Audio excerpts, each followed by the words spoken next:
Hello, good people. Thank you so much for joining us today. It's such a great evening, and I hope you're having a good time. And thank you so much for joining the live stream today. I can see a lot of us joined in, almost 20 people in the live stream. I can see Fanuel. Please drop a fire emoji if you've just joined. And as we begin, let me start with a word of prayer.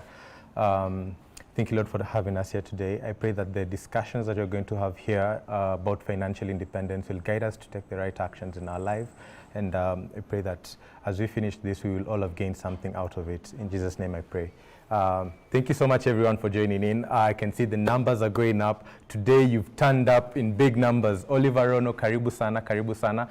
Please drop a fire emoji in the comment section if you've just joined us. And today is going to be a very exciting conversation. So be ready to engage. Keep your keyboards ready. Keep your phones ready. Keyboard warriors, today is your day. So I think I can get it started as people continue to join in. 25 of us are already in here. Please drop the fire emoji. Tuaone Lorraine, Wamuyu, 5 more people. Let's see 5 more people commenting. Thank you so much for joining, Lorraine. Thank you, Baraka, Moto Sana, Oliver Rono, and Fanuel. Please keep dropping, 5 more people so that we can get it started today, Esther Kimilu, karibu sana. Thank you for joining. This is going to be an exciting session. So I hope your keyboards are ready. I hope you're ready to type in because we are going to engage a lot on financial independence. Dina Kenya, thank you all for joining in. Get comfortable because this is going to be a long conversation, and I hope you're going to get something out of this, David Baraza, fire. Awesome. This is exciting. This is very exciting. Glad to see you turned out here in numbers. Let me introduce myself. My name is Sam Chalo. I am a financial independence ambassador and also a leader of the Fire Tribe business unit here at TSAVO. We do mainly most of the marketing functions, And allow me to share my screen as I tell you a little bit more about TSAVO, which I bet you do already know, We are a real estate investment company. We design, build, sell, and manage affordable, amazing apartments. But why do we do this, Why does TSAVO exist? We exist to enable you achieve financial independence through these affordable, amazing apartments. And financial independence is what has brought us here. And I can see most of you have already joined. Most of you are already commenting.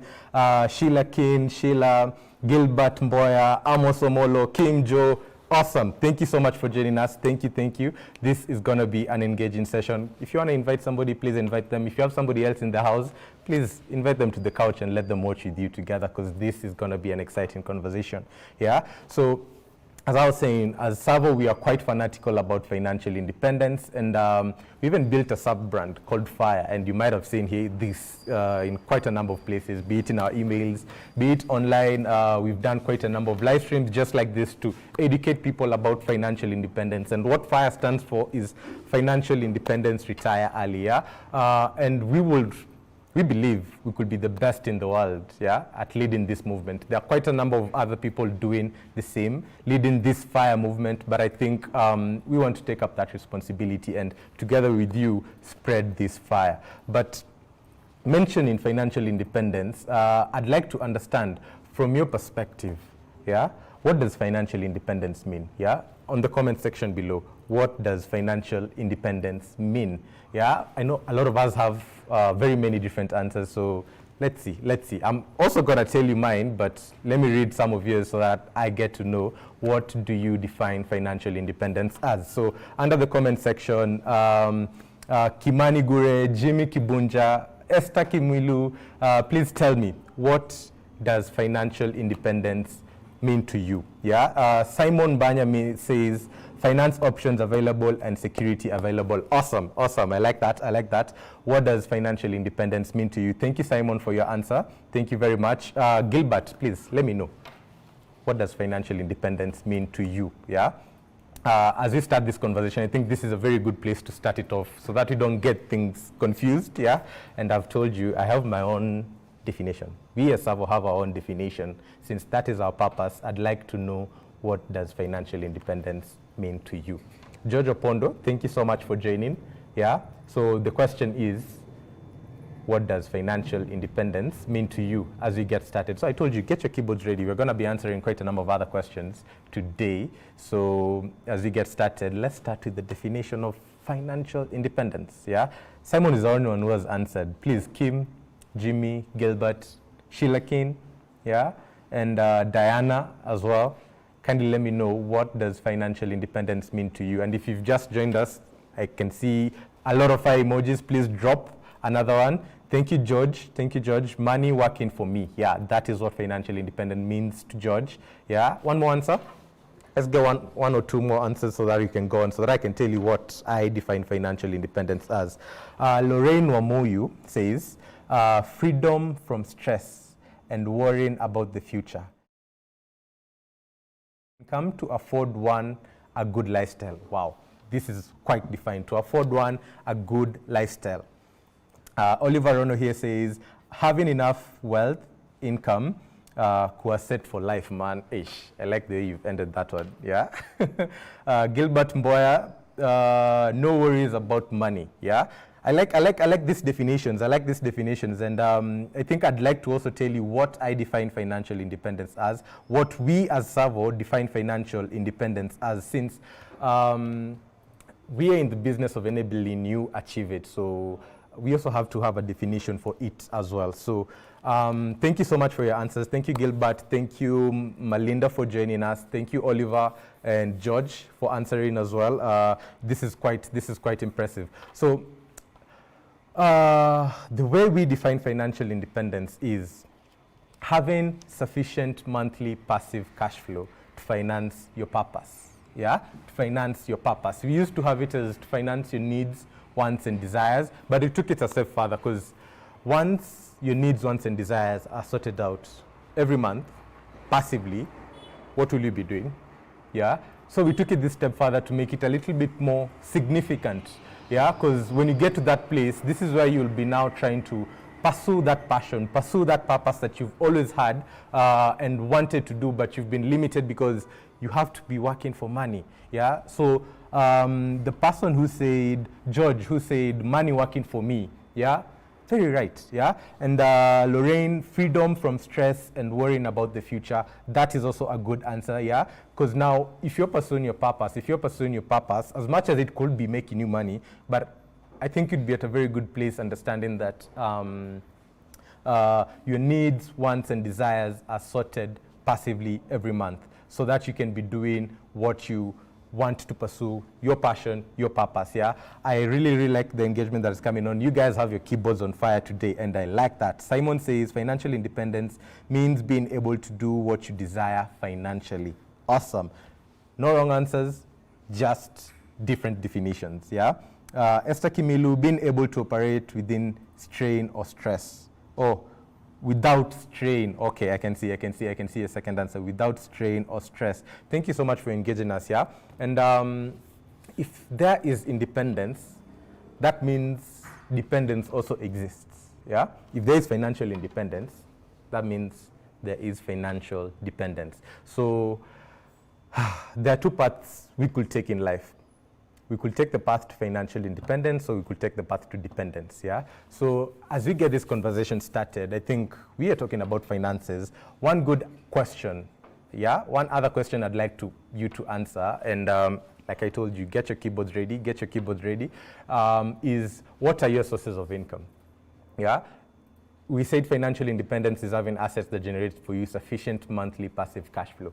Right now, currently at this moment, I believe you are interested in TSAVO because you have a certain source of income and you want to put it somewhere. What are your current sources of income? Yeah, employment, for me, is employment. I also have another source of income. What are your sources of income? Yeah, as you continue answering, Esther says operations without stress and strain. I like these definitions. I think one day I'll just come and put these comments and these definitions that you guys have of financial independence and summarize them and probably get a very more meaningful one. But now the question is, what are your current sources of income? You're talking about financial independence, and it's having assets that generate for you sufficient monthly cash flow. Yeah. So right now you might be having those assets, but other than the assets, what other sources of income do you have? Other than those assets, yeah, for all of us who are in here, what other sources of income do you have? Yeah. So there is employment, there's business, or what is that main source of income? Yeah. If you've just joined us, thank you so much. Karibu sana. My name is Sam, a financial independence ambassador and also the leader of the Fire Tribe business unit here at TSAVO. Yeah. As I wait for your answers of the current sources of income that you have right now, since we're going to be discussing about the path.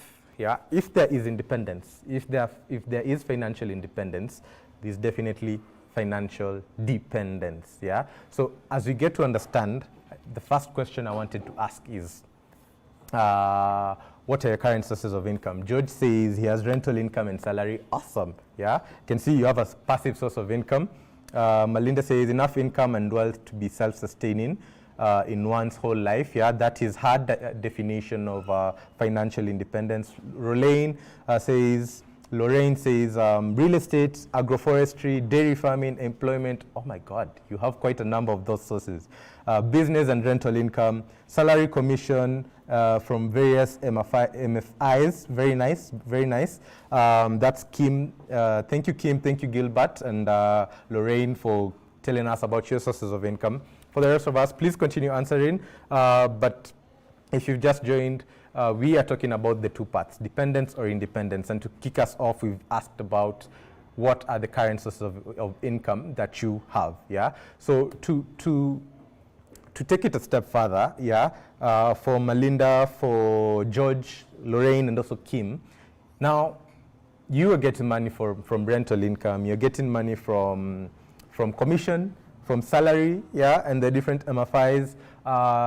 Like Lorraine here is in agroforestry and also in farming, yeah. Where does your money go, yeah? Since as you get on this path, it is very critical for you to understand where that money goes, yeah. And as you try to get on the path to independence or dependence, which will come in a few minutes to get to understand where on which path we are on, yeah. So it is critical to understand where your money goes. It is very crucial. And I remember a time when, I think in 2020, since you're quite fanatical about financial independence, we do talk about it.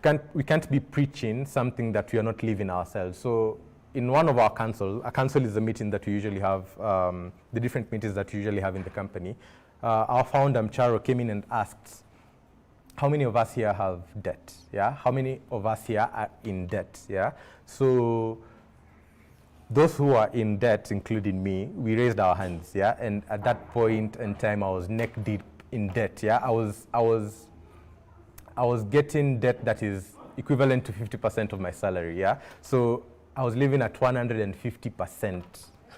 Yeah, of my income. So I was spending far much more than I actually earn. Yeah. So I was living on debt at that point in time. So as we raised our hands, he asked us to make a commitment of we have to finish that debt at a certain period of time. Yeah. So, and we were given accountability partners. And as I worked on my debt and got to finish it, one of the key things that stood out was that now that I have finished my debt, now that almost 100%, yeah, of my, almost 50% of my salary was going to pay back debt so that I live on the other 50.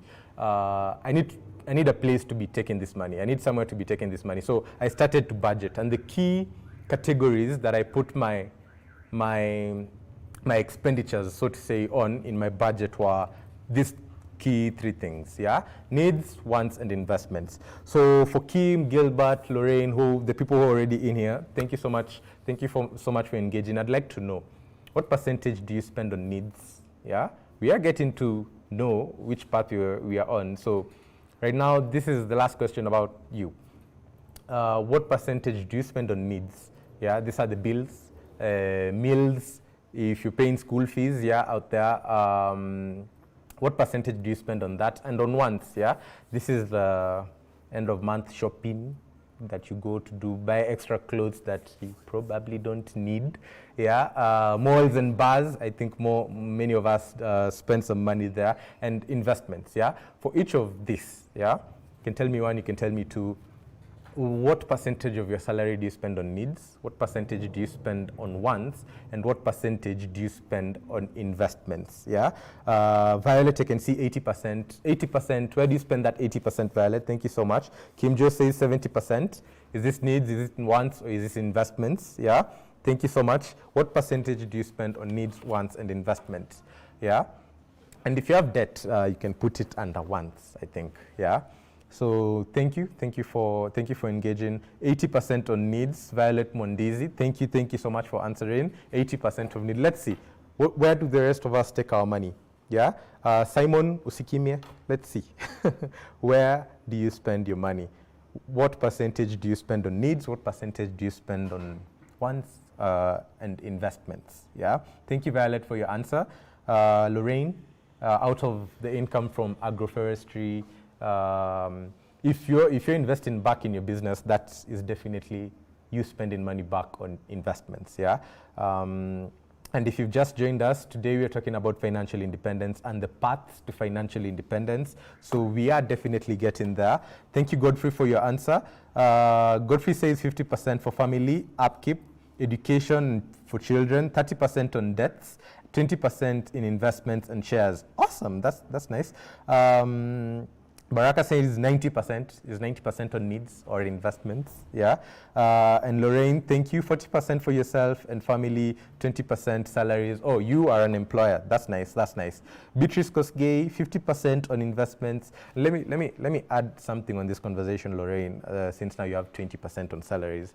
I think this is also a conversation that you would like to have with the people that you lead, since it actually goes a long way in building that relationship. And as a leader, I know you understand that relationships really matter, and adding value so that you get value back to the people that you lead is really key. So I think here's a tip for leadership that I am learning as well. So thank you so much for your answers, Lorraine. Thank you, Godfrey and Baraka. British Kosgei, 50% on investments. Wow, I like that. For myself, I also spend 50% on investments, and the other 50% goes to my needs and kidogo wants here and there. I try to ensure that wants become the least percentage, yeah, of my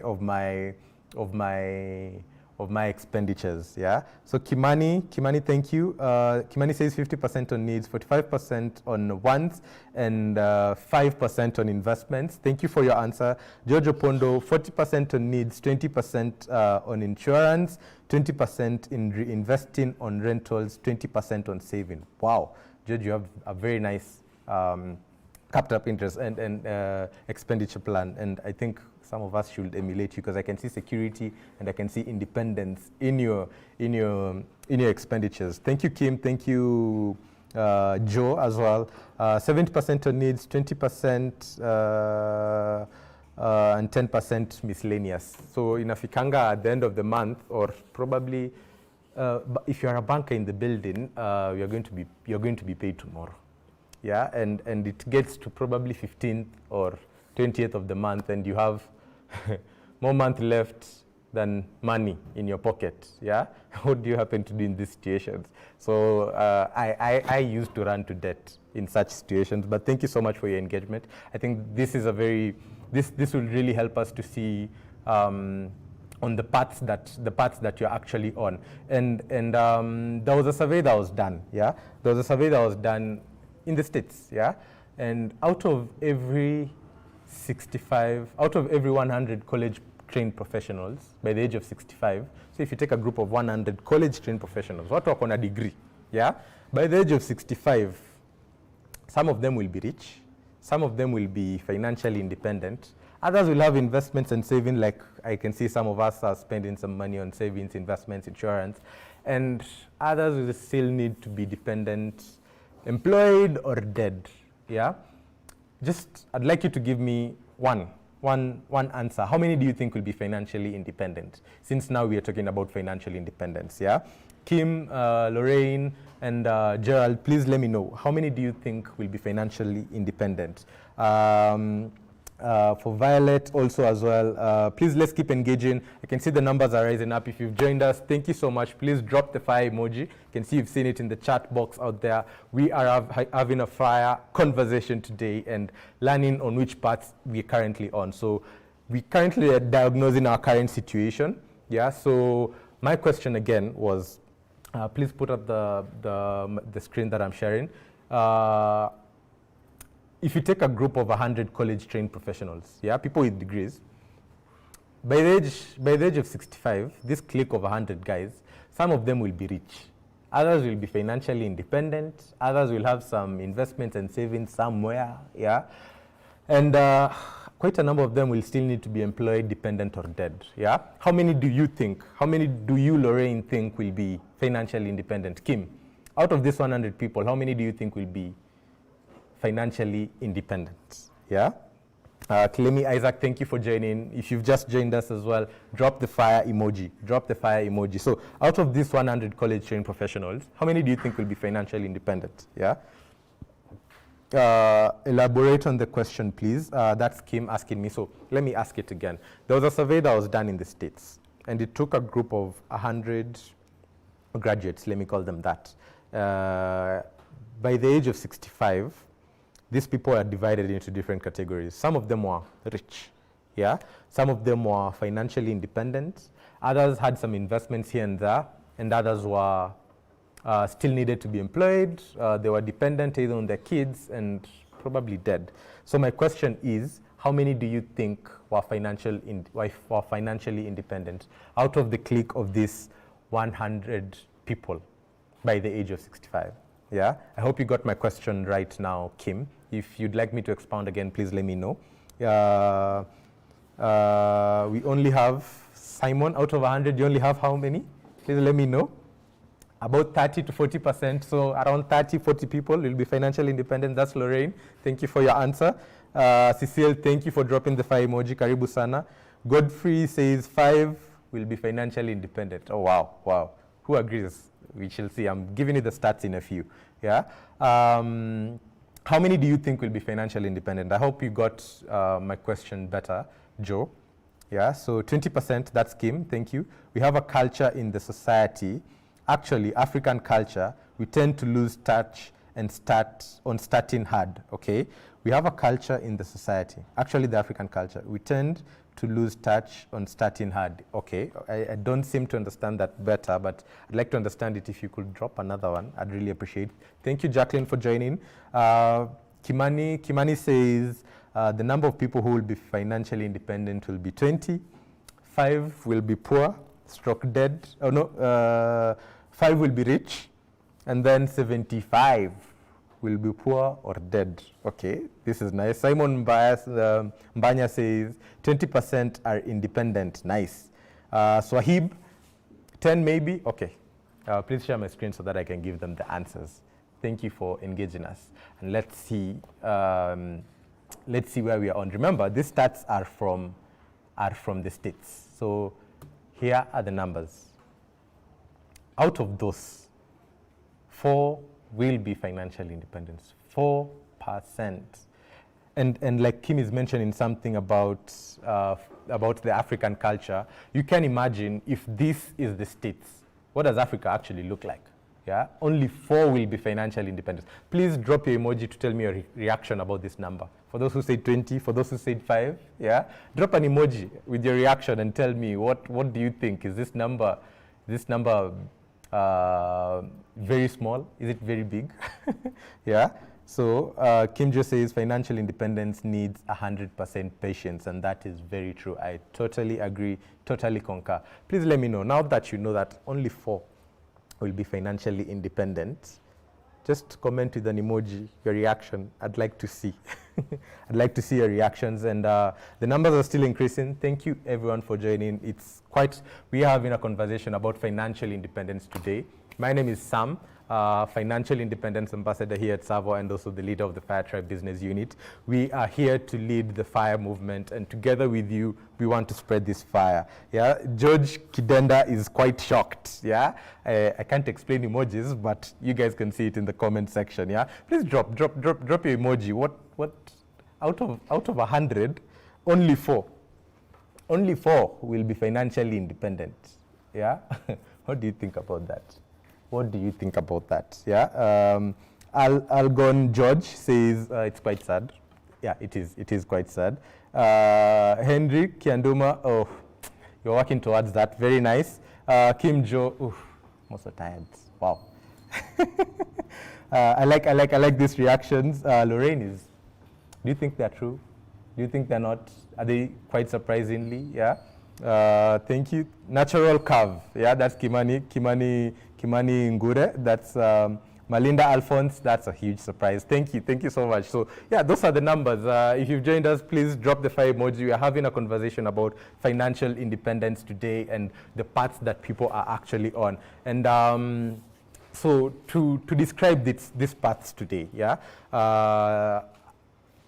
Like I mentioned, there's a path to independence and there's a path to dependence. Yeah, I'd like now to tell you about these two paths and tell you what they actually entail, and we will get to understand which one we actually are on. Yeah. Thank you everybody for joining. Thank you for inviting, and if you're watching with somebody, give them a high five for me. Yeah. Thank you. Sahib. You are very close. That's true. That's true. You are actually very close. And thank you everybody for joining. The paths, independence and dependence. What do they look like? What do they entail? I don't know if Esther is that a dub? I am not sure, but let's go on.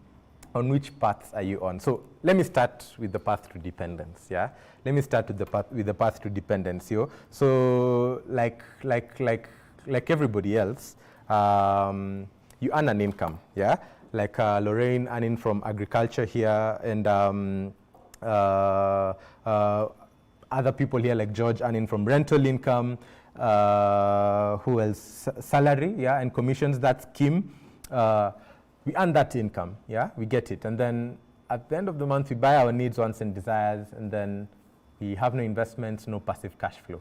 This is the path to dependence. This is the path to ruin, yeah? This is the path of the 80% that we've just seen in the previous facts that are actually spending their money, that are actually not investing and are dependent now at the age of 65.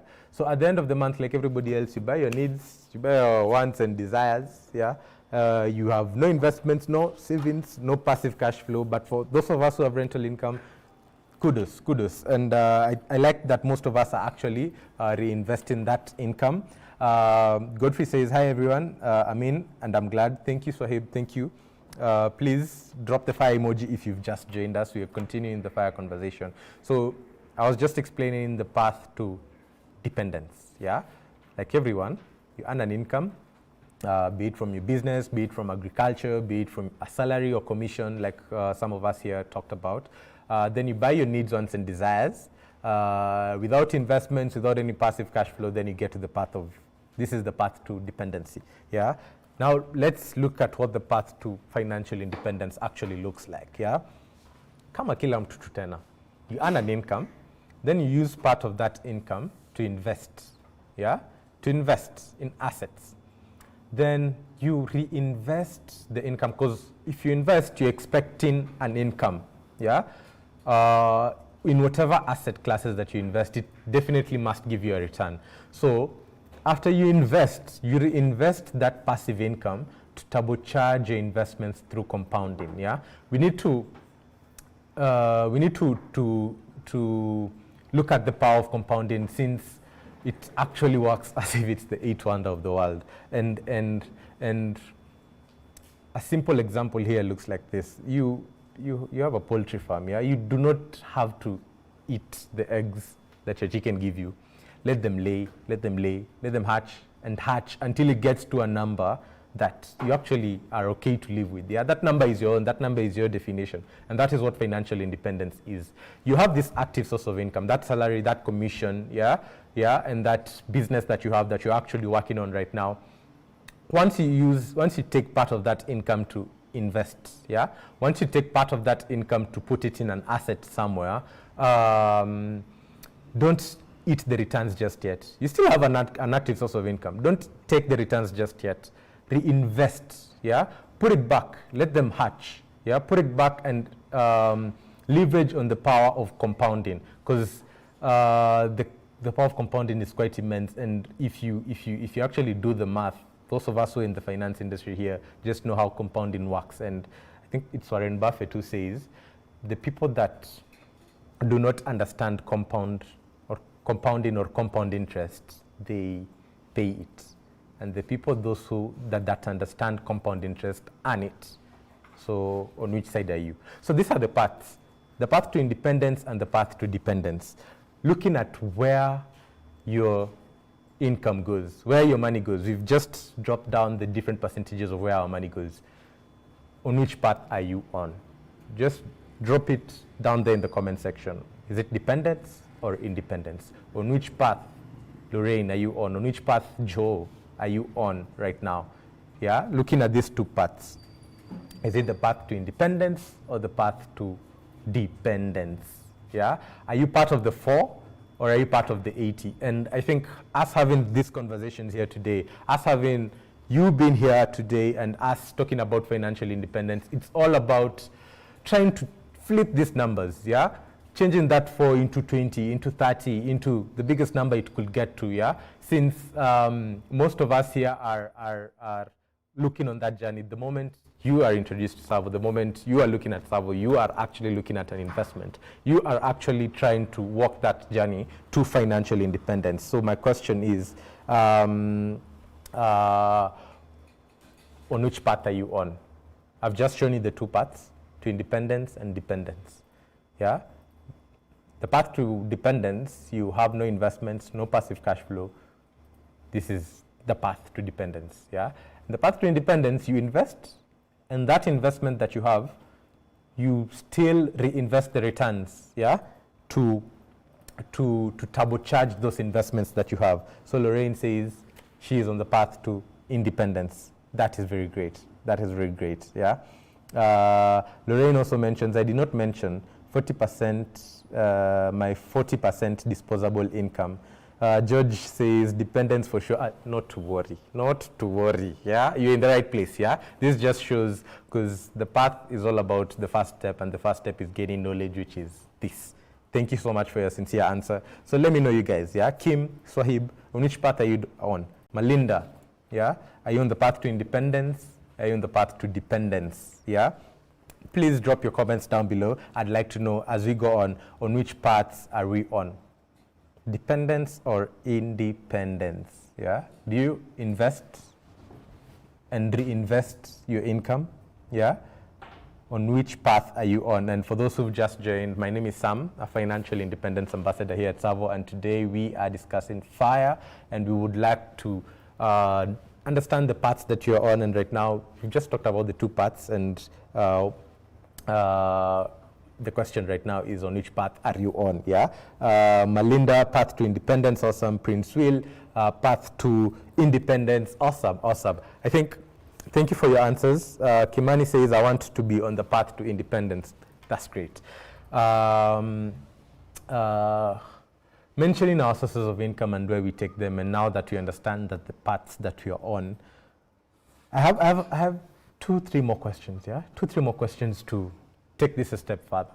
Yeah, and thank you for engaging me for the past 30 minutes. For those who've been in, if you've just joined, please drop the fire emoji. And my question right now is, what would happen if you lost that commission that you're earning? Yeah, if that source of income wasn't there anymore. Yeah, what would happen? What would happen if you lost your salary? What would happen if there was a slowdown in business? Yeah, what would happen if you lost your current source of income? Yeah. Thank you, Kim. Thank you, Kevin Agai, for joining in. Felix, on the path to independence, fire. I like that. I like that. Kim here says, there is a life cycle, phases to dependence. For now, I really want to work towards dependence. Lorraine says, here to learn about how to family trade on the path to independence. Awesome, awesome. We are getting there. Yeah. We are getting there. Thank you so much for keeping me engaged here. It feels very warm now that you're all in here.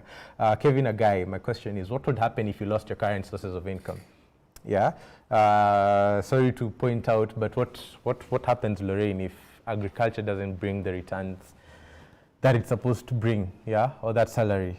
Because we have to understand the brutal facts and get to accept them as well.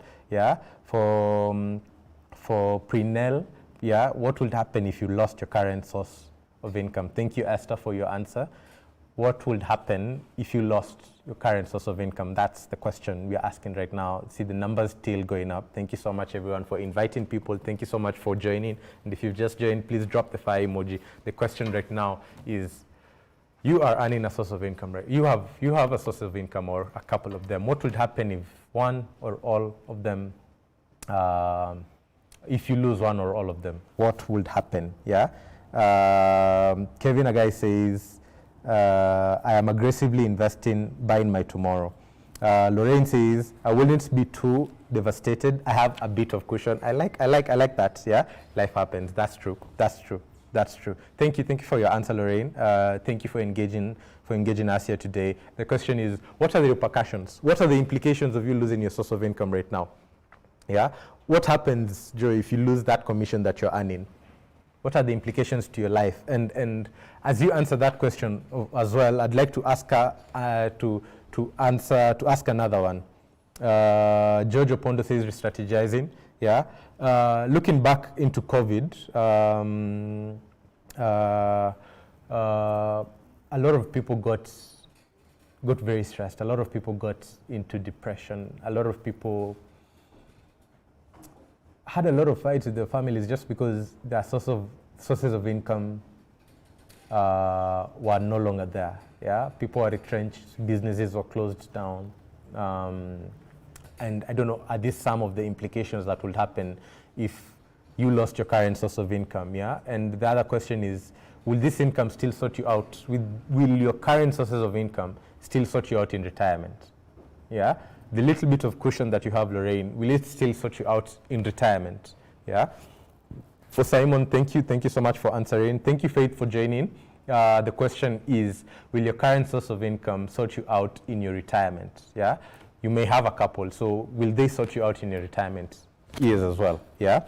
Simon here says, life would continue as usual and rely on my investments. Thank you so much, Simon, for that answer. You are quite well packed on the journey to financial independence. I can see you're investing and still reinvesting, and your sources of income are still right there. Yeah. So, will your current sources of income still sort you out in retirement? Yeah. Will they sort you out in retirement? So, just to give a story of my own as well. I mentioned that it got to a place where I had to clear off my debt, and as I was looking where to take that money, I had to consider quite a number of things. Yeah, my current source of income that I was budgeting, if I lost it, what would happen? Yeah, so I had to go look out there for investments, for another source of income that I will create. Yeah, since I'm already working hard for my money. Lorraine, you with the farm that you have and the agroforestry that you have, I believe you invest in quite a lot, be in terms of time, in terms of money, and once you invest your money somewhere else, I think you'd like it to be working for you. So I was looking for such a thing. Thank you, Lorraine and Swahib, for your answer. If not, Swahib says, if not for TSAVO changing my trajectory in Busia, express to the village. That's what Sahib says when his current source of income is no longer there. He says he'll be. I think is it Afya Center? Yeah, he'll be at Afya Center in a matatu, straight to Busia. Yeah, back to the village. And COVID taught us a lot of things, like Lorraine is saying here.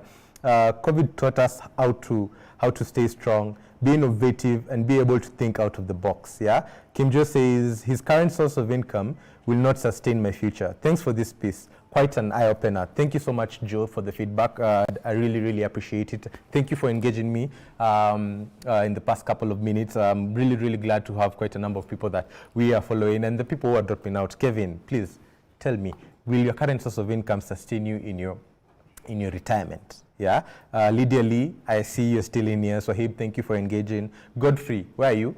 Will your current sources of income sustain you in your retirement? Yeah. Melinda, haven't seen you. Usko umepotea. Yeah. So thank you for those answers. And now understanding that you might get on a matatu to Busia if you lost your salary. Yeah. Understanding that your current source of income, like Joe is saying, might not sustain your future. What should you do? Lorraine here mentioned you need to be strong, you need to be innovative and think outside the box. If understanding that will happen, probably it has, probably it hasn't. I think for Lorraine, who has experience, what did you do? How did you innovate? How did you maneuver that period when the income either was no longer there or it just dwindled to very little amounts? Yeah. What did you do? Yeah. In that moment, and also understanding that you also have a cushion that might or might not sort out you in your retirement. What is it that you should be doing right now that should get you there? Yeah. What is it that you should be doing right now that should get you there? So for Kim, especially you, Kim. So what is it that you need to start doing today so that in your retirement years you have an income that should be sorting you? Yeah. George Opondo says, my rentals will take me through, but I will need to cut down on spending and seek more alternative ways. Awesome, awesome. The fact that you already got rentals giving you a passive source of income, that is very, very great. Rental income or real estate investments have been quite a great asset in the very many past years. Lorraine says, right now my future is now, but in a couple of years, I do hope my income shall sustain my future and that of my child. Yeah, as we get older, most of us here are parents, it's no longer just about us. We have many other people in the equation. Yeah, Kevin Agai says his current source of income can't sustain him when he's retired. Most of it is spent now, and if I retire, just like Swahib, Nyaudenya Express to Bond. Thank you so much. Thank you, Kevin. Yeah, so that's the sad reality. Yeah, Joe says here, real estate all the way, real estate all the way. Thank you so much, Lorraine and Joe, for engaging. Melinda, Victor Murimi, thank you for engaging. And just to read again Lorraine's comment here. Right now, my future is now, but in a couple of years, I do hope my income shall sustain my future and that of my child. Lorraine says, she also adds here that she dug in, took some alone time, yeah, had a meeting between me, myself, and I. My full names are Samuel Musyoki Chalo, so I usually say I go meet Sam, Musyoki, and Chalo, and we start discussing. Yeah, so that's what Lorraine and Wamuyu did, and she tightened the belt and diversified. And I think George mentioned is that the rentals will sustain you, but you will still need to cut on your expenditure. Yeah, you will still need to cut on your expenditure. So I think say you lose your income, yeah, or the income becomes kidogo than it usually was. Cutting off your expenditure is usually the hardest thing to do. Yeah, it's the hardest thing to do because you've already gotten used to a lifestyle, gotten used to a habit of taking Ubers, yeah, gotten used to lunches at Java or I don't know, CJ's or KFC, yeah, already gotten used to all those things, and now cutting down your expenditure in your retirement because your rental income is the only thing that's sustaining you is a very hard thing. And also cutting down your expenditure so that you can start investing yeah, is also a very hard thing, because when you look at the debt that Kenyans are taking right now, it's because we've become quite impatient. Yeah, debt is actually an expression of impatience that we want to get to tomorrow today. Yeah, and we end up spending more than we actually earn, when we actually need to be spending less than we earn, so that we invest some of our income to ensure that you're on the path to independence. Yeah.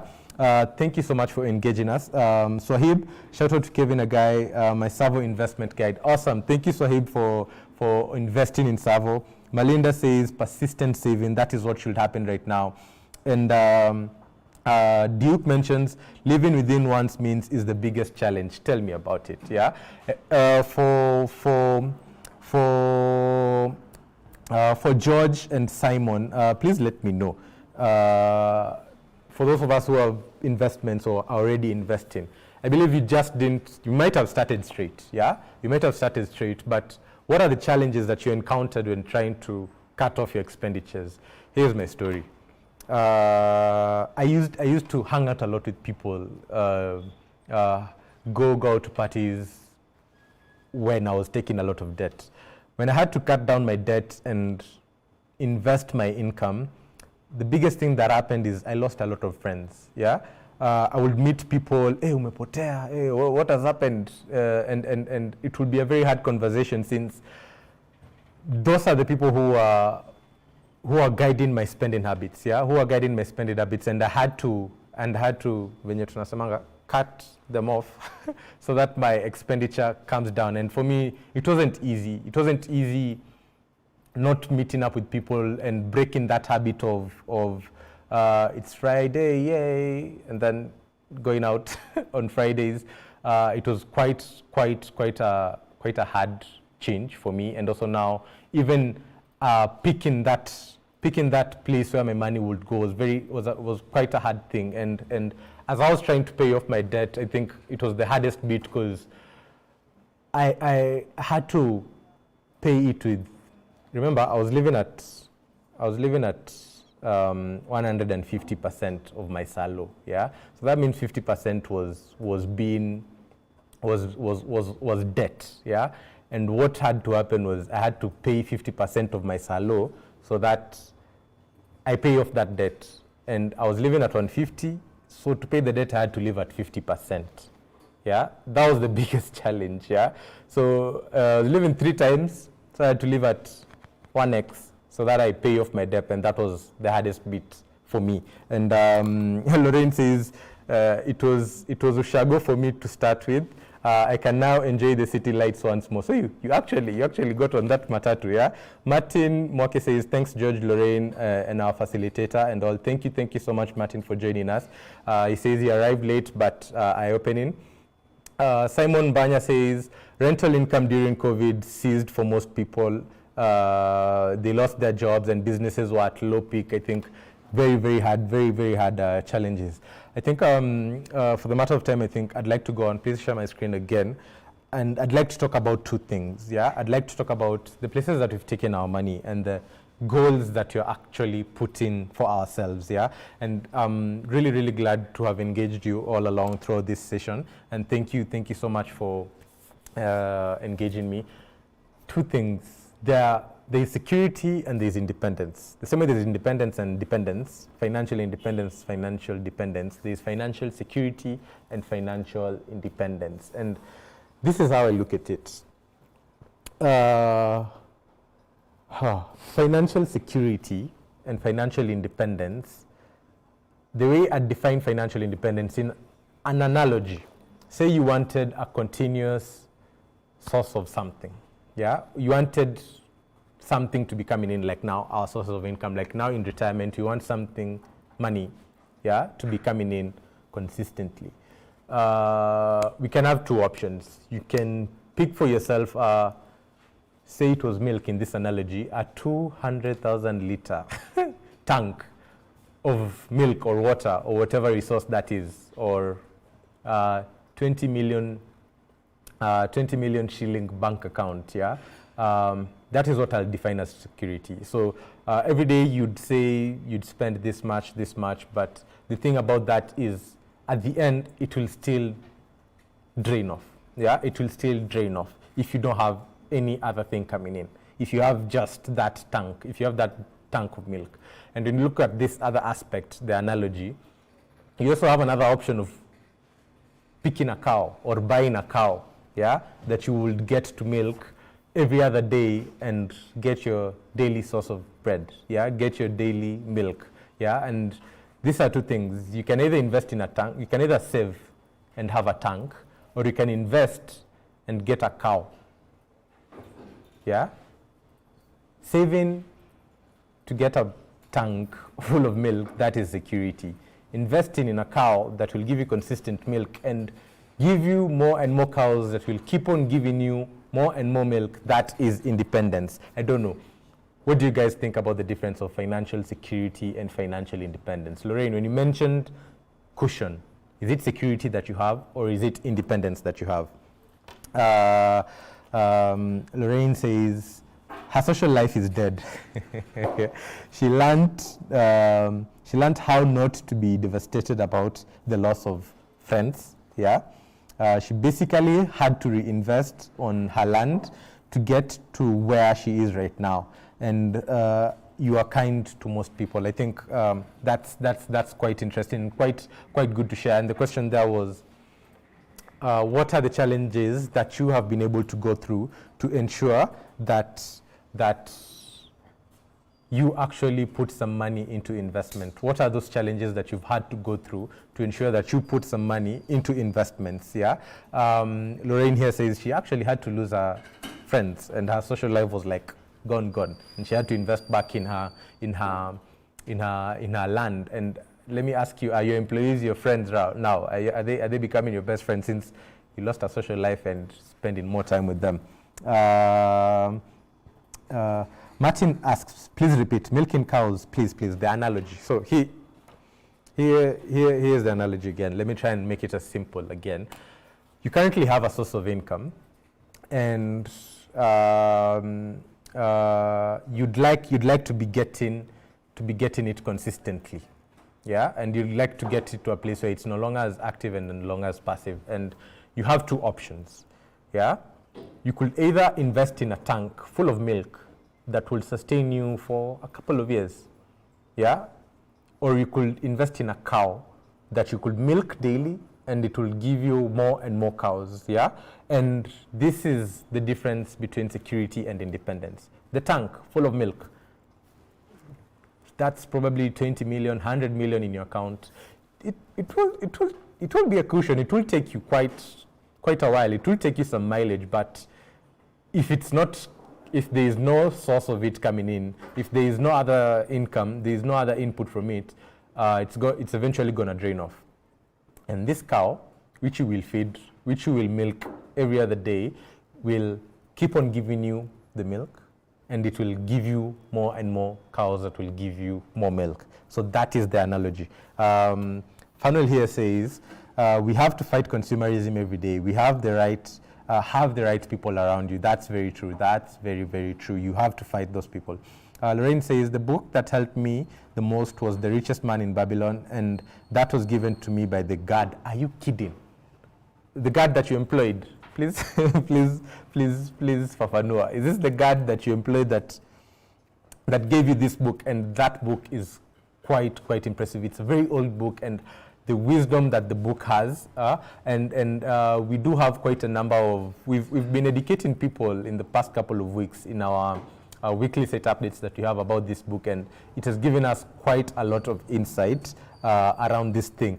And I can see more of us are bringing in some resources that have helped them. Please drop in some more resources that have helped you. George here says, Rich Dad, Poor Dad taught you a lot. Thank you so much for that. Lorraine says, we have had to restructure our life. She pulled her child out of the private school, and luckily her child has readjusted in a middle income school. We learned economics the hard way, yeah. And for those of us who are here, who are still earning very good income and still not investing, I think please don't wait for another COVID to hit you so that you can learn the hard way like Lorraine did. Yeah, Lorraine says it was the God. It was the God who actually helped her with the book, The Richest Man in Babylon. Just imagine. Yeah, and the friends that you had cut off all that time, how come kitabu? But the God. Anyway, I was talking about the resources that you have, that we are actually learning. Rich Dad Poor Dad, Richest Man in Babylon. Please drop in more resources that you have for us. Counsels, yeah, we've read quite a number of books as well. The book Good to Great, now about starting businesses. Like Lorraine, you are here. Dennis Njeri says failing to plan is planning to fail. That quote is one of the quotes that have actually guided my life. Money can do you the thing. Yeah, that's true. Kinjo says, my spending is wanting, and I bet cutting off a chunk of sherehe friends is my pain area. I want to work on now. Please do not wait for circumstance. Yeah, please do not wait for COVID. Please do not wait don't wait to be fired so that you can get your finances right. Yeah, make it a choice. Yeah, make it a choice. Don't make it a circumstance for you to have to change your life. Right now, it will be hard to cut your spending. Yeah. But it wouldn't have been forced by circumstances. Yeah, you won't have to wait for COVID so that, like Lorraine, you can change schools, the schools that your kids are going to. Yeah, so that you can now spend a little bit less and invest a little bit more of the income that you have. Kim Jo says, shout out to Sheila for the invite. So don't wait for circumstance. Yeah, don't wait for circumstance to change so that you can change your spending habits. Please make it a choice. Make it your choice so that you get on the journey to financial independence. So I think to come up to close to a wrap, I'd like to tell you a few things, yeah, on what could help you in your retirement years, and number two, something that will give you at least your daily bread every other day. Just to read a few comments so that I get onto that. Dennis Njeru says, how can I reach you for investments? Please, we'll drop our contacts down below so that you can get to reach us to us. Kevin Agai says, TSAVO Fire Fridays were it for me. Oh, Fire Fridays, if you haven't watched them, please go back to our YouTube channel playlist. You will get to see a lot of live streams that we've done with our founders, with us ourselves, talking about financial independence, and we are still doing it. This is also part of it. Kevin learned about money, investments, and financial independence. Golden information on those ones. Lorraine says, help comes from the strangest areas. The book, Eat That Frog, helped too. Yeah, from Brian Tracy. Brian Tracy is quite a good author on helping people in self-development and all that. Thank you for engaging. So, what will sort you out in your retirement years? Yeah, what would give you that daily bread if you lost your current income right now? And I'd like to give you a quote from Warren Buffett, and he mentions, if you do not find a way to earn while you sleep, yeah, we have a lot of sources of income, but do they come in while you're sleeping? Yeah, are they passive? If you do not find a way to earn while you sleep, you will work until you die. And of course, none of us wants to do that. Retirement is that place you're either just working because it's your passion, working because it's your purpose, yeah? And we wouldn't want to be working for money forever, but we can make our money work for us. And this is what I want to talk to you about and show you how we as TSAVO can get you to that place where you can put your money to work. Because listen, Lorraine, you're already putting a lot of money in your business. You're already putting a lot of time, a lot of energy into your employees. Yeah, you're already working a lot for that commission and that salary that you have. Yeah, why do we have to work harder so that money still gives us more returns? Yeah, we need to have an asset or a solution or somewhere that we put our money, and it is put to a harder task than the one we are put to work for it. I hope you get that. And that's where TSAVO comes in. Yeah? We exist to enable you achieve financial independence through affordable, amazing apartments. Quite a number of investments out there, but for us, we saw affordable, amazing apartments as the key asset that will get you there. And we've been able to design quite a good model that could earn you passive rental income. And this is how the model looks, yeah? What we do is we design, build, sell, and manage apartments specifically for investment purposes. So by design, we have architects in-house. Our founder is an architect, yeah? Did quite a number of prolific works in Nairobi, some of them being the Mirab, Boma Hotel. I believe some of you who are in Nairobi have seen these buildings, and he pursued architecture for quite a while, but it wasn't as purposeful. That is why he started TSAVO together with his wife.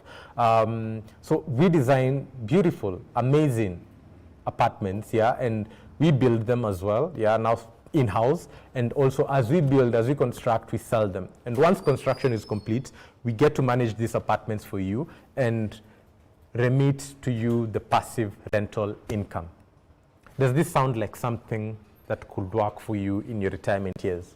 Does this sound like something that you could pass over to your kids, yeah, as an asset, as an investment, yeah, as an inheritance that will still work for them? Yeah, I'd like to go further into the solution that we offer. And if you have any questions as I go on, please drop them down. I'd try to be quick so that we can also finish. I can see time is not on our end. But over the past 6 years, we've been able to complete 5 projects. And we have over 1,500 happy TSAVOites who have trusted us with their hard-earned money, hard-earned salary, hard-earned commissions, and we've put that money to a harder task, yeah? Harder task of investing in real estate and earning them passive rental income.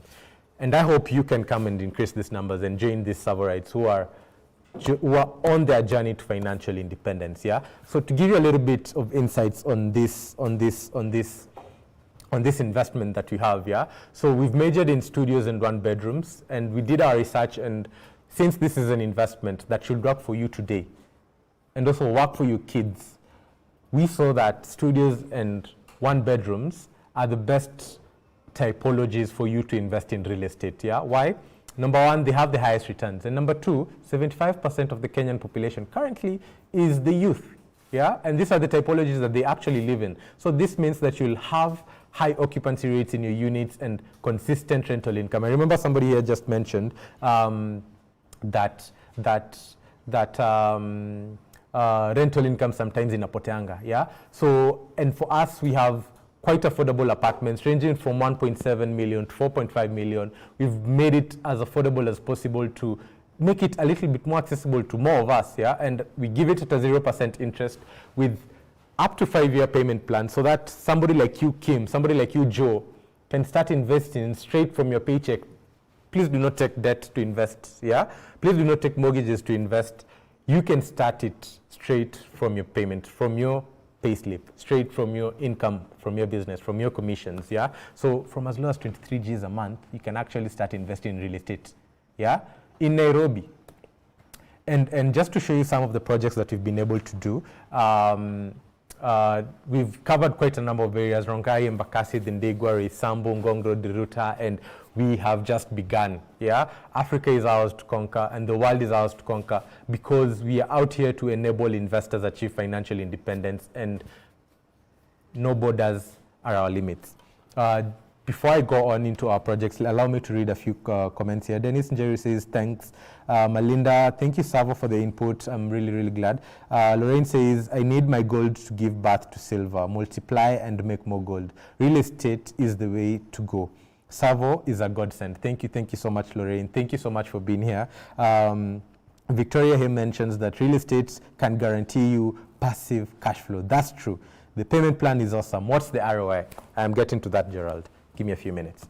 So I mentioned that we manage these apartments, and I mentioned that we focus on studios and 1 bedrooms as the typologies. And what this means is, when you get a tenant in your house, you'd want them to stay longer than usual. You'd want them to stay longer so that your rental income can be consistent. And what we've done for us is we've gone a step further and gone a step further from the for the property management norms. Yeah, we just don't collect the rent and remit it to you. Yeah, and just ensure that the tenant is paying their rent. No, we go further than that. From even the design of the building, we've ensured that this resident that will stay in the apartment that you would have bought has a very great experience in the building. So we've put chill spots in the building. So as I go down in the apartments that we've done in TSAVO, you'll be able to see how that design, how this actually enables the people in the building have an amazing experience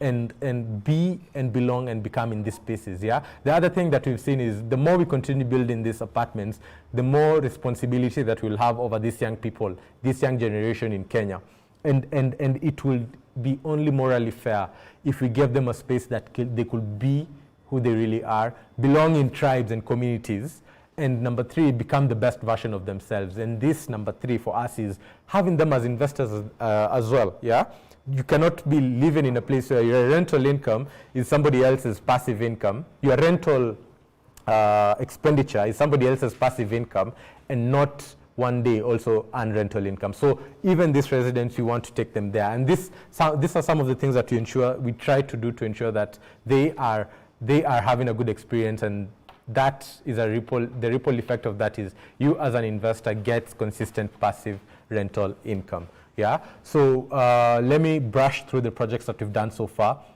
Our very first project was in Rongai, and as you can see the design, chill spots out there, swimming pool to ensure that the residents are having quite a good experience. Then we went over to Embakasi. This is where we knew that studios and one bedrooms actually work. Yeah, it sold out in quite a record time and also let out in a very record time. You can see the chill spots and how amazing we try to make these affordable, amazing apartments be for these young aspirational urbanites, young audacious urbanites who live in these apartments. Kiambu Road, we have Coral Bells by TSAVO. This is our first biggest project, and as you can see at the rooftop, still chill spots, and we try to make them look as amazing and very beautiful as you can see. Swimming pool, and we also encourage these people once they get into these apartments, let them make them home. Yeah, let them make it some place that they can call home. Yeah. Then we went back to Embakasi. The numbers didn't lie, so we wanted investors to get more consistent rental income, chill spots, pool tables, and as you can see also contemporary designs of the building so that it can fit this clientele, this young aspirational urbanites who will be the one remitting the rent that you receive as passive rental income. Went to Resambu, still affordable, amazing apartments. You can see that the cascading gardens in Resambu. We call them COVID-inspired spaces, yeah? So, and it came right on time. So, still a lot of chill spots. And to give you some numbers of how these apartments have actually worked, these are our occupancy rates, yeah? In Rongai, in Resambu, in Embakasi, Dindigwa, our occupancy rates are all above 90%. This means these are investors who are earning consistent passive rental income. In Rongai, where we have quite a number of bigger units, that's where we have a little bit of vacancies. But as you can see in the projects that we've actually put in a lot of studios and one bedrooms, almost 100, or in other places 100% of the investors who've invested in those units are earning passive rental income. And just to take it a step further on this rental income that shows is 100% from here, we took it a step further to ensure that you can actually count on the rental income from your apartment, the rental income from your investment. Yeah, that by the time you retire, you actually can count on this passive cash flow. By the 10th of every month, we ensure that your rent is remitted. What we used to do before, when we started this, was when the resident pays is when you pay your rental income. Yeah. But what we do right now is whether they have paid or not. Since you are the ones managing the unit for you, by the 10th of every month, you will get your rental income. Yeah. So you can count on this. You can count on your rental, and as you have seen, almost 100%, or in many of the cases, 100% of the investors are earning their rental income. And what I like about TSAVO, right, what I really appreciate about the TSAVO investors is they are actually leveraging on the power of compounding and reinvesting their rental income back into their investments. So this rental income, if it's 12 Gs, if it's 20 Gs, it's now coming back into the payment plan, and they are not even touching it until it buys another unit, and the now 2 units that they have buys more and more units. Yeah. So as I go on into the project that we have on site right now, allow me to read the comments so that I don't let you out. George says the payment plan is awesome. What's the ROI? That will be the last thing. Dennis asks, do you have a project in Mombasa Road? Simon Banya, the payment period of the original investment is how many years? It's 5 years. I'm not sure if you're asking about the payment plan or the money back period. So please emphasize. Please answer. Let me know so that I can answer your question. Pro Kip says, thanks Sheila for the invite. We'll chat more and see how she can own such beautiful investments. Awesome. And Jojo Pondo asks, do I get a title deed for the apartment space? Karone CS Land spoke about it sometimes back. Yes, you do get ownership documents and you will get sectional title. Yeah. Actually, it's actually a title that you will own to show that you own this piece of property. Yeah, so you do get an ownership document that is called a sectional title. So allow me to go on to the projects that we're currently going on with. We have a project off Ngong Road, TSAVO Skywalk, sold out, almost complete. I think people took up this model and they are taking up these apartments as fast and as soon as we release them. Have another project on Kiambu Road, started this last year in March. It's actually been a whole year, and you can see the progress that has happened right now. So we've been able to crack a very fast construction model that still maintains the structural integrity. Just to top up on that, last year we had NCA come to our sites and train our people because we had met all the relevant measures, all the relevant requirements that each construction site should have. So we've been able to build it fast, yeah. And if NCA could come and train our people because we've met the requirements of construction, that means that we are doing it with a very great structural integrity. Yeah, and going into Roysambu, you've seen the first project. The second one is on the left, 70% sold and is still coming up. Yeah, so investors, Savorites have taken this investment model that is actually a vehicle to financial independence and invested in them. In the router right now, a project on sale coming off the ground. This is one of the projects that we have on sale, and our most recent project we have TSAVO Feather. Yeah, and TSAVO Feather, we've just started construction as well. And allow me now to go into the nitty-gritties of the ROI and the individual units that we have now in TSAVO Feather. So we have studios in Feather going for 1.8 million with an expected rental income of 14,000 shillings per month. Yeah, and you do put in a 20% deposit. This is 360 shillings, and then we have a superior studio narrowed down to the small units. Yeah, we've noticed that we've seen from the data that this bring consistent returns. Yeah, so this superior studio, which is ideally just a bigger studio of 250 square feet, goes for 2.3 million with an expected rental income of 16,000 shillings. And now to the payment plan that you are asking, Lorraine and Dennis. You put in a 20% deposit. Yeah, so ideally for the 1.8 million studio, you'd put in 360,000 shillings, and then pick a payment plan between 1 year and 5 years, yeah, or 2 years, depending on where the project is at, and 5 years. That is 24 months and 60 months. So if you picked the payment plan for 24 months in TSAVO Feather and bought the 1.8 and invested in the 1.8 million studio, you'd be paying 60,000 shillings every month after putting in the 340 shillings deposit, yeah, which is 20%. And if you pick the 60 months payment plan, which is 5 years, you'd be paying 24,000 shillings every other month. Yeah. So in terms now of the ROI, here for the studio, the 1.8 million studio that will be giving you 14,000 shillings every month, it gives you a gross rental yield of 9.3%. Yeah, 9.3%. And when you look at the real estate investment market, this is a very competitive one. And we try to guarantee that you will have over and above 8% rental yield in your investments. Yeah. So as you can see for the Superior Studio, it's 8.4%, and for the capital gains, it's 30%. This means after construction, once we complete, yeah, because we have government valuers who come to value these apartments, immediately we complete them. The 1.8 million studio is now an asset that you have that would have appreciated to 2.3 million shillings. Yeah. So, and in terms now of the returns, the money back period that Lorraine and Simon were asking about, in real estate, ideally it will take you more than 10 years. 10 to 15 years is what our investment is the period that our investment take to give you your money back. Yeah. So 10 to 15 years is the period that real estate and also our investment give you get to get your money back. And if you are investing for financial independence, yeah, where you have assets that generate for you sufficient money, passive monthly cash flow, I think money back is not the key thing. The passive cash flow that is coming in, yeah, the daily bread that you can be assured of, yeah, every other month is the key goal, yeah, because you getting 14,000 shillings every month, yeah, passively, without you breaking a sweat, earning while you sleep.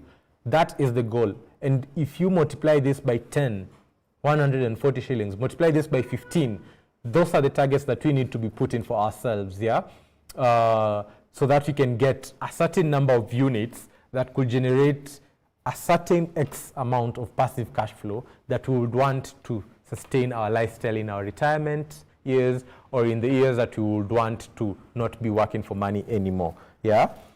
Abraham Kipsang says, do you offer rent to own?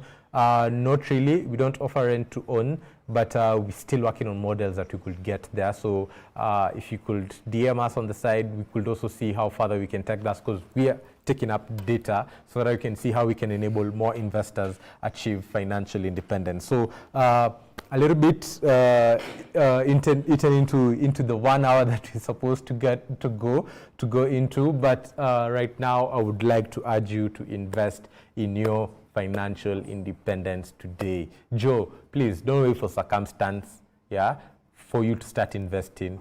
Yeah, don't wait for a retrenchment or COVID to come so that you can see that you need to start investing. Make it a choice. Yeah, make it a choice. Make the choice of you reducing your expenditure a choice rather than a circumstance. Let it not be forced. Yeah, that is the easiest way, and the best time to begin is right now. Yeah. Please bring in questions. I'd like to answer a little bit more questions about our apartments as I conclude. Yeah. But I'd like to thank you so much for engaging me. Thank you, Lorraine. Thank you, Joe. Thank you, Kimani. Thank you, Gerald. Thank you, George, for joining us today. It has been such an engaging session. If you have more questions, please drop them in the comment right now. I'd like to answer them. But I'd really like to thank you for engaging us today. Joe says, see you soon. Ushad Potter, thank you so much. You'd learn more about our investment by the questions that I'm going to answer right now. Dennis asks, Superior Studios, kindly repeat the square feet. It's 250 square feet. And this is the standard size that we've done in most of our apartments. And you've seen the occupancy rates and the lifestyle that we offer, because we've seen these young people would actually compromise space for our lifestyle, and that is what we offer. We don't do just property management, like I mentioned. Yeah. Kimani asks, how long do the constructions take? Yeah.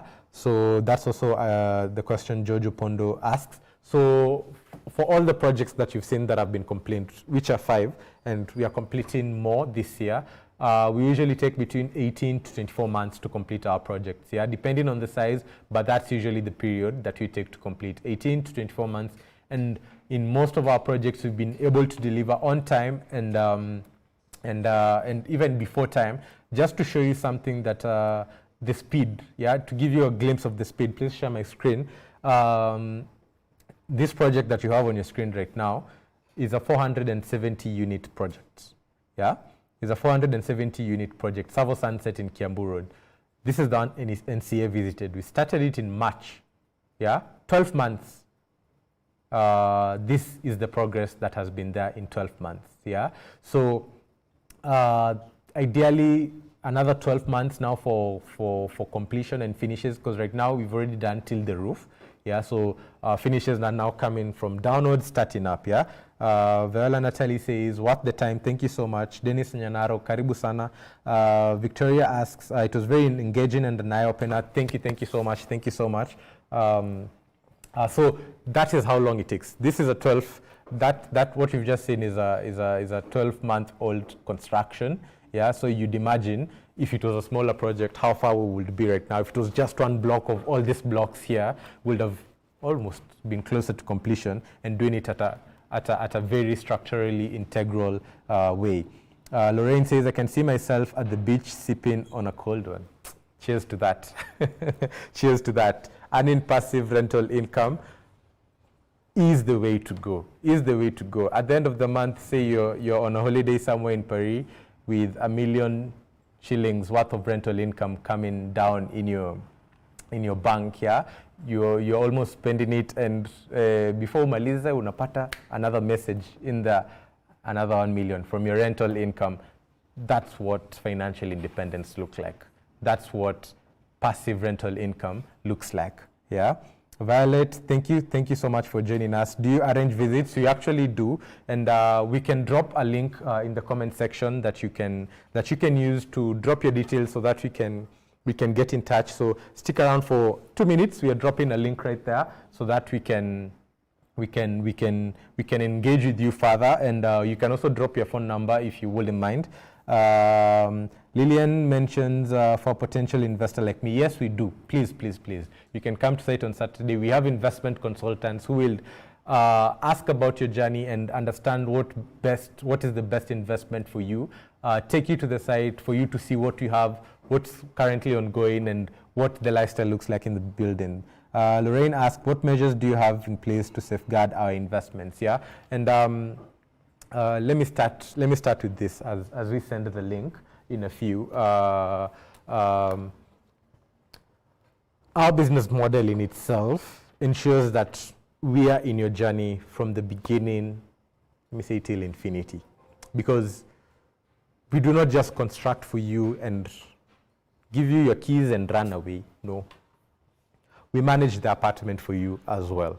Yeah, what this does, it forces us to be very proactive and think long term and think very proactively, since even before construction, we have to ensure that these buildings won't bring a lot of issues during management. Yeah, they have to be very functional. So because you're managing them, we can't just do them.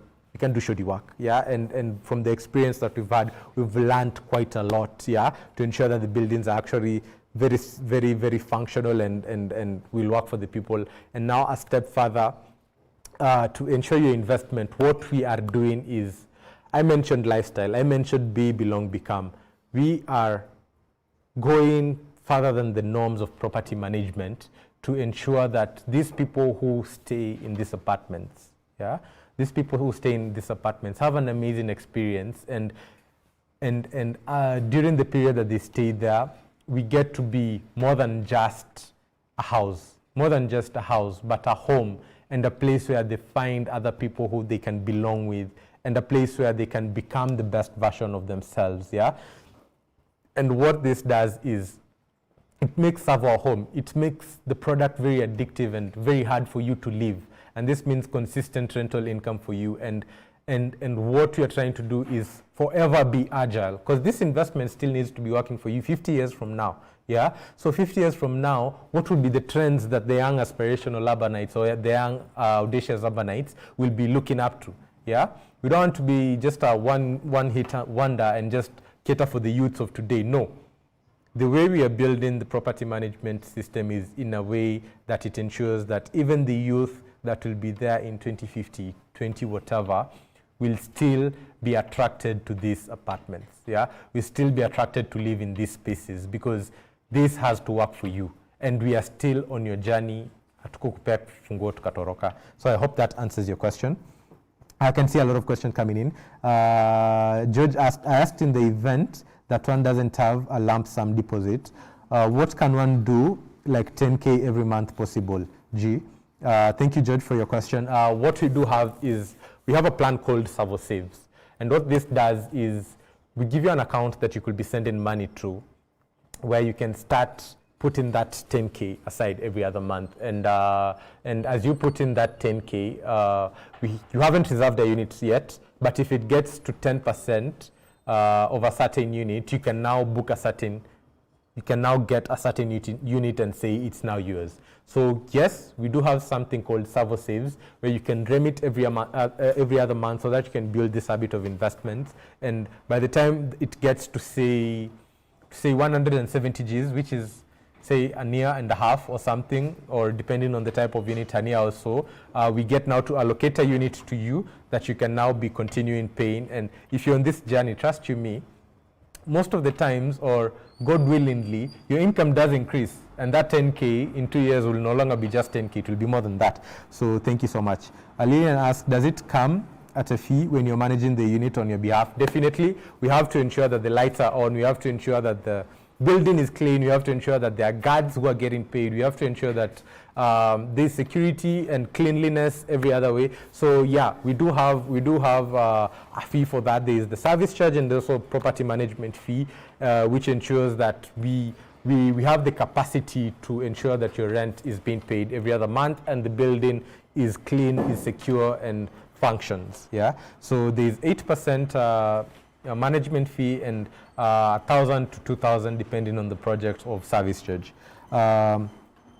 Keep ask here, after completion of the payment plan, who manages the rental unit in case, if in case I may be in a different city? We do the management for you.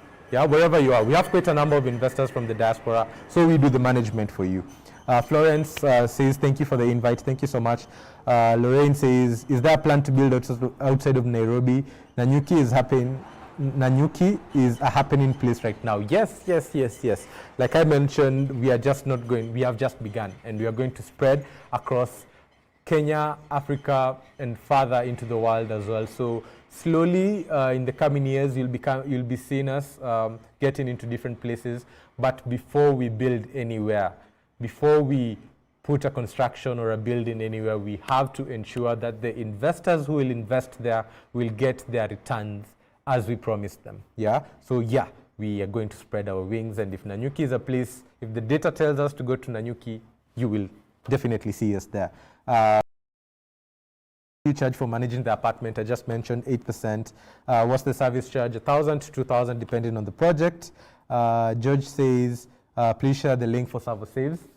Coming in a few, but you can also go to tsavo.ke. At the bottom there you will see a form, yeah, where you can also fill, and one of us will get in touch with you. You can fill the form at the message andika too. You are in the webinar, in the financial independence webinar, so you can also send that link as well. Yeah, so tsavo.ke, just go to the website. At the bottom, at the footer right there, you will see a form where you can fill it. So we are sending the link in just a few minutes, but thank you so much for joining in. If you have any further question or comment, I'm really happy to answer and hear your comments, but this was quite an engaging session. I'm really glad to have had you guys, in the session today, so that we have engaged, and it has been quite engaging. Let me also send you the full link in a minute. But thank you so much. Thank you so much, everyone, for joining in. It's been quite an engaging session. George says he'll visit our office very soon. Please come and ask for some. Yeah, when you get there, when you come to Kenya. Also tell us where you're watching us from, since you're not in Kenya, George and the rest of us. But for everybody, thank you so much. Thank you so much for joining us. Are those charges factored in the rent? That's Lorraine's question. Yes, they are. They are actually factored in the rent, so you can definitely, the rent is gross, and then we get that out of the rent. You don't have to pay anything on top of that. So the link is down there. Please follow that link. Go down to to the comment to the bottom of the website on whatever page you are on, and just fill in the form, and you'll be able to get in touch with one of our investment consultants, Kina Sheila and Kevin, a guy who are here on the session today, and we will take you further and guide you on this journey to financial independence. Lillian asks, the property management fee, is it 8% of the value of the property, and is it on an annual basis? The property management fee is 8% of the rent. Yeah, and it's 8% of the net rent, not it's the net rent after service charge, not 14K. Say you have a studio that earns you 14,000 shillings every month.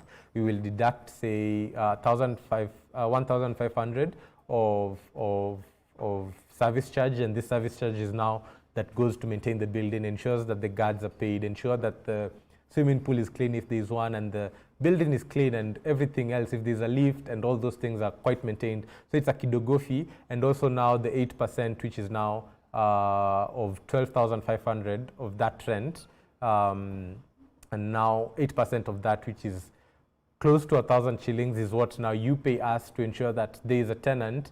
The tenant that there is first a tenant in your apartment, and also the tenant is paying rental income. Yeah. So you can follow either of the links that have been sent there. But it's been quite an engaging session, gone over 30 minutes past it. But thank you so much for being a great audience. Thank you so much for staying with me here. Thank you so much for engaging. Thank you so much for all those who invited people.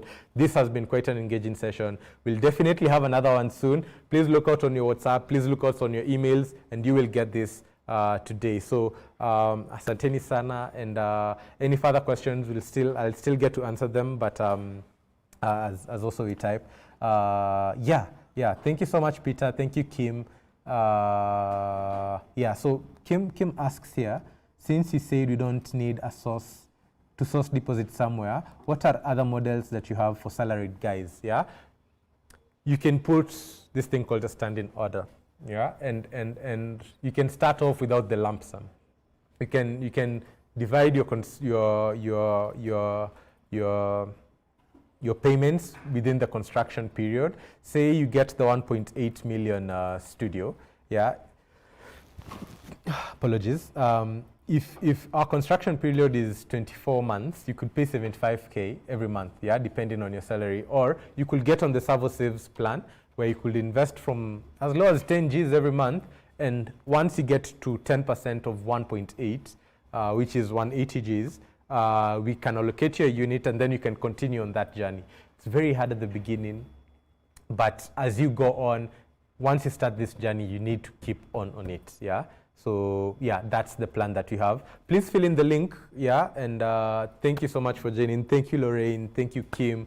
It's been very, very fun engaging with you guys, and I hope to see you on the next one. Look out on your emails, look out on our social media for the next campaign, and please thank the guys that have invited you today, and thank you so much. I'd like to close it at that. It's been an amazing session. Have a great evening.